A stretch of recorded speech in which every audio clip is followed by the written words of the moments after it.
Hello everyone, welcome to officer Bitiya. We discussing daily current affairs and analysis. तो शुरू करते हैं आज के डिस्कशन के साथ। देखते हैं कौन से आर्टिकल्स इंपॉर्टेंट है from UPSC point of view. The first article is about India's Arctic policy. तो इंडिया की आर्कटिक पॉलिसी एक बार फिर से न्यूज़ में है, क्योंकि जो इंडिया के मिनिस्ट्री ऑफ अर्थ साइंस है उन्होंने एक नया पॉलिसी डॉक्यूमेंट निकाला है जिसका नाम है India and Arctic building a partnership for sustainable development. इसमें इंडिया 13 पोजीशंस होल्ड करता है एज एन ऑब्जर्वर, क्योंकि 13th पोजीशन है इसमें। एंड ये जो आर्कटिक काउंसिल एक तरह से इंटरगवर्नमेंटल ऑर्गेनाइजेशन है। क्या काम करती है ये? बेसिकली इन्वायरमेंटल प्रोटेक्शन को लेकर रिसर्च करती है, सस्टेनेबल डेवलपमेंट से रिलेटेड इश्यूज़ को डील करती है जो भी आर्कटिक रीजन में आ रहे हैं। एक बार बैकग्राउंड देखते हैं इसका।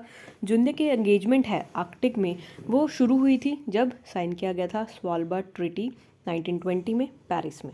एंड ये हुआ था ट्रीटी साइन बिटवीन कुछ कंट्रीज़ के that are Norway, US, Denmark, France, Italy, Japan, Netherlands, Great Britain, Ireland and British overseas dominions and Sweden. जो स्पिट्सबर्गन है ये लार्जेस्ट आइलैंड है स्वालबर्ड आर्किपेलो का, जो कि पार्ट है नॉर्वे का आर्कटिक रीजन में। जो स्पिट्सबर्गन है एक तरह से इकलौता परमानेंटली इनहैबिटेड पार्ट है स्वालबर्ड का। यहाँ पर क्या है मेजर थिंग कि जो इसका 50% लैंड है वो आइस से ही कवर रहती है पूरे 12 महीने।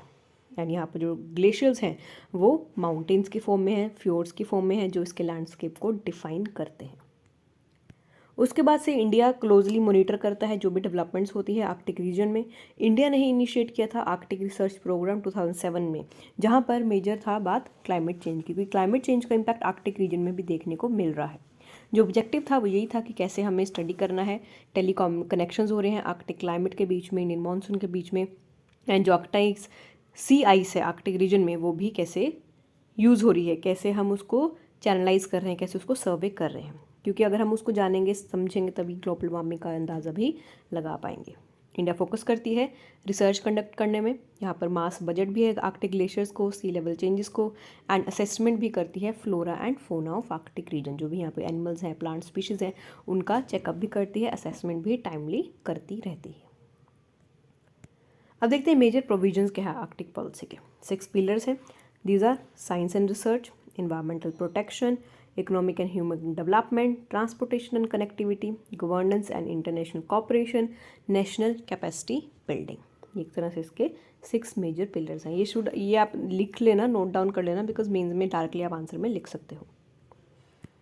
अब रेलेवेंस देखते हैं कि आर्कटिक की क्या रेलेवेंस है इंडिया के पॉइंट। आर्कटिक इतना नॉर्थ में है तो इंडिया इतना नीचे है, तो क्या ज़रूरत है इंडिया, क्यों इंटरेस्ट आ रहा है आर्कटिक रीजन में? क्योंकि वहाँ पर शिपिंग रूट्स हैं। आर्कटिक रीजन एक ऐसा रीजन है जहाँ से आप ट्रैवल करा सकते हो गुड्स को।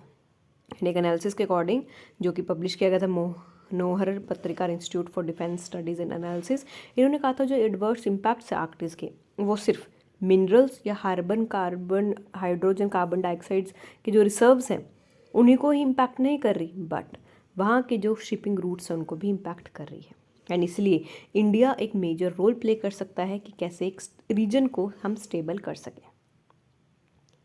यहाँ पर इस रीजन में पॉलिटिकल इंपॉर्टेंस है, क्योंकि यहाँ पर बोला जा रहा है कि 2050 दैट 2050 तक आर्कटिक अभी जो आइस से कवर्ड है आइस फ्री हो जाएगा। तो कितनी अच्छी बात है ना कि ये आइस फ्री हो जाएगा। कितना ग्लोबल वार्मिंग हो रहा है, कितना क्लाइमेट चेंज हम कर रहे हैं, कितना ज़्यादा हम पोल्यूशन कर रहे हैं, जिसकी वजह से जो आर्कटिक की है वो आइस मेल्ट होने लग जाएगी। एंड इसी वजह से जो वर्ल्ड पावर्स है वो एक तरह से बी लाइन बना रही हैं ताकि इस रीजन को एक्सप्लॉइट करना शुरू किया जाए। जब आइस मेल्ट होगी तब वहाँ पर एक्सप्लोरेशन करना शुरू हो जाएगी। हमें अपने मिनरल्स का हम देख रहे हैं कि कैसे हम एक्सप्लॉइट करना है, अपने मिनरल्स को वहाँ से निकालना है।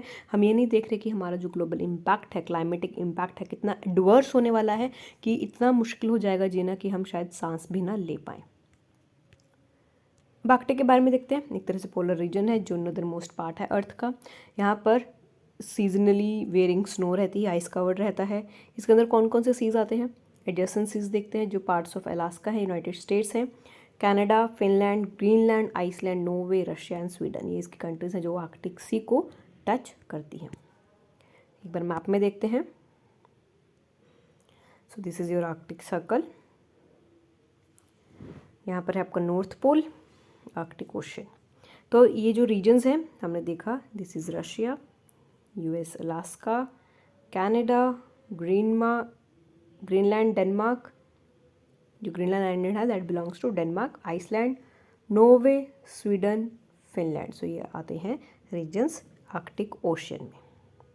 Next is about kamikaze drone. तो रिसेंटली यूएस ने अनाउंस किया है 800 million new military aid for Ukraine. इसके अंदर 800 एडिशनल स्ट्रिंजर एयरक्राफ्ट है, मिसाइल्स हैं, एंटी टैंक वेपन्स है, टैक्टिकल ड्रोन्स हैं, जय और कैमिकाजे है। कैमिकाजे को क्या बोल रहे हैं, इसका मतलब है सुसाइड ड्रोन्स। अभी कैसे होते हैं, कैसे काम करते हैं वो हम देखेंगे। अभी जो कामिकाजे है ये एक तरह से अनमैन्ड एयरक्राफ्ट है, इसमें कोई भी बंदा नहीं जा सकता, रिमोटली कंट्रोल होता है एंड ये ट्रांशे वेपन्स का पार्ट है जो यूएस से यूक्रेन में भेजा गया था जब वहाँ पर फाइट हो रही थी रशिया और यूक्रेन के बीच में। इसको हम स्विच ब्लेड ड्रोन्स भी बोलते हैं क्योंकि स्मॉल अनमैन्ड एयरक्राफ्ट है जिसमें एक्सप्लोजिव्स डाल के आप डायरेक्टली कहीं भी लोकेशन पर भेज सकते हो, तो वहाँ पर ये एक्सप्लोड कर जाएगा, चाहे ग्रुप ऑफ ट्रूप्स में जिसको आप एक साथ डिस्ट्रॉय करना चाहते हो। ये स्विच ब्लेड हैं क्योंकि इनके जो ब्लेड लाइक विंग्स हैं ये जब लॉन्च होते हैं ये स्प्रिंग आउट हो जाते हैं, बाहर निकल जाते हैं, इस वजह से इसका नाम स्विच ब्लेड रखा गया है। इसके पास कैपेबिलिटी है, जो ट्रेडिशनल हमारी डिफेंस टेक्नोलॉजीज थी जैसे हम यूज़ करते थे टारगेट को स्ट्राइक करने के लिए, वो भी इसमें नई टेक्नोलॉजी डाली गई है क्योंकि अगर हमें टारगेट करना तो एक फ्रैक्शन के सेकंड में लार्जर काउंटर पार्ट्स को ये अटैक कर सकता है। एक तरह से छोटे तो हैं बट इनका छोटा पैकेट बड़ा धमाका वाली बात है, तो ये वही काम करते हैं। एंड आप इनको रडार पे भी डिटेक्ट नहीं कर सकते क्योंकि तभी यूएस ने इसको यूक्रेन में भेजा गया था ताकि डायरेक्टली ये ना लगे कि यूएस अटैक कर रहा है, बट ऑल्दो यूएस ही था बैक एंड पे, तो इसीलिए आप इसको लॉन्च करते हो ताकि कोई दूसरी कंट्री के स्पाई एजेंसीज या रडार सिस्टम, सैटेलाइट सिस्टम इसको ट्रैक ना कर सके। इसको आप टारगेट को हिट करा सकते हो जहाँ पर आपको ह्यूमन इंटरवेंशन की भी ज़रूरत नहीं होती, सिर्फ फेशियल रिकॉग्निशन की, इसके अंदर आप डाटा फीड कर दो, पर्टिकुलर फेस बंदे का डाल दो तो उसी के बेसिस पर ये काम भी करता है। अब देखते हैं कौन से कंट्रीज़ के पास ये ऐसे वाले ड्रोन हैं।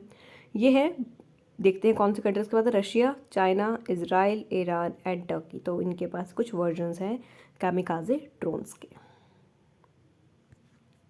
कुछ स्पेसिफिकेशंस देखते हैं। ये है लाइट वेट, इसका जो वेट है दैट इज़ जस्ट 5.5 पाउंड्स। इसमें छोटे छोटे वॉरहेड्स भी आते हैं जो स्विचेबल ब्लेड्स होते हैं जिनको बैटल में लेकर जाते हो, एंड ये 7 माइल्स तक एक बारी में लॉन्च किए जा सकते हैं। क्या इसके जो ब्लास्ट रेडियस है उसको एडजस्ट किया जा सकता है? बिल्कुल किया जा सकता है। जो स्विचेबल ब्लेड है वो ऑपरेटर को हेल्प करता है कि वो एडजस्ट कर सकते हैं इसका ब्लेड का रेडियस को, ताकि वो ड्राइवर को किल कर सके जो भी व्हीकल चला रहा है, बट उसके पैसेंजर को नहीं। इसको जो वेपन है इसको वेव ऑफ भी किया जाता है up to 2 seconds before impact के। अगर हमें चेंज करना होता है तो हमारे पास 2 सेकंड का टाइम होता है स्विच दबाने के लिए, if you want to change its direction. और जो ब्लास्ट रेडियस होता है एक तरह से डिस्टेंस होता है फ्रॉम द सोर्स, जहाँ पर ये इफेक्ट करेगा और जहाँ से हम एक्सप्लोजन करेंगे, तो दोनों के बीच का जो रेडियस है कि यहाँ से सपोज ये शूट हो रहा है, suppose this is a target, तो ये है डिस्टेंस जहाँ से शुरू हो रहा है और जहाँ पे इसका टारगेट है, इसके बीच का जो डिस्टेंस है दैट इज़ ब्लास्ट रेडियस।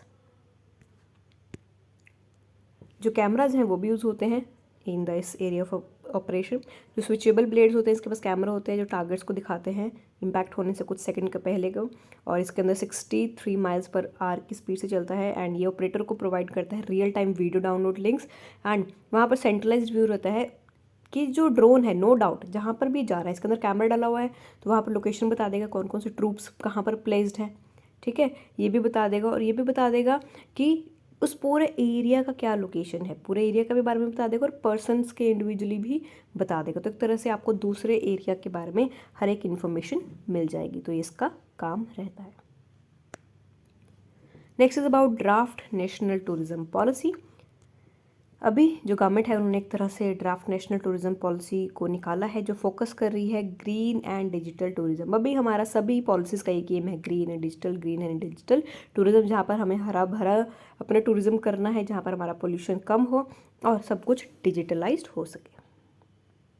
जो मिनिस्ट्री ऑफ टूरिज्म है उन्होंने 3 ड्राफ्ट स्ट्रैटेजीज बनाई है जहाँ पर मेडिकल वेलनेस टूरिज्म की भी बात कर रही है, जो कि रूरल टूरिज्म की भी बात हो रही है, एंड MICE इंडस्ट्री की भी बात की जा रही है। तो ये 3 इंपॉर्टेंट सेक्टर्स है जो गवर्नमेंट अब फोकस कर रही है। कौन कौन से? Medical, rural tourism and MICE industry. तो आपको ये ध्यान रखना है। कुछ फीचर्स देखते हैं इस पॉलिसी के।